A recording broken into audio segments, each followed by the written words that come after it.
kuat palat upra. Paling tu upra aman sini kyo.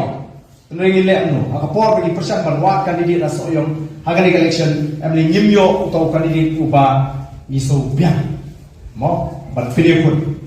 Jadi nomor katangin simala aban say yang pertong. Di nomor bagani ka di election ka bapeteng. Nagani ka election ka bangi yele ka di apulai. Ka jaro to jingja, mo ka ba way di kandidat uplan mo. Ngim simala aban say, mdal minti ni bagin say menta. Yaw ko ladangin jinala aban say nga try nginom pa ni opor panwan kuni. Ngin hapon ka masoyo. Ba ngador ka jing scam bangin chop inu ladangin aban say katong gumagalo.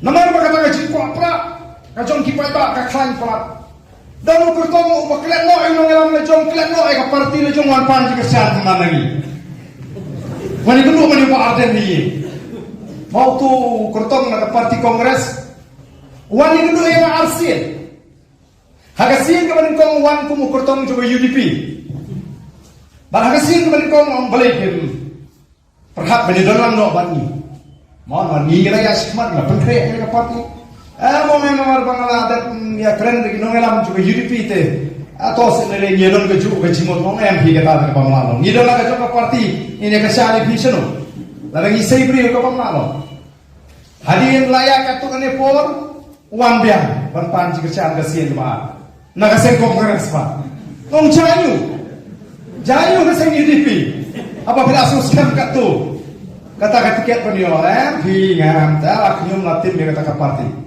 Dengan keren syai, baik. Nyemak pemai cikasya. Ulah penbor, yang cikasya ko pelong yang mamlahi pemai cikasya.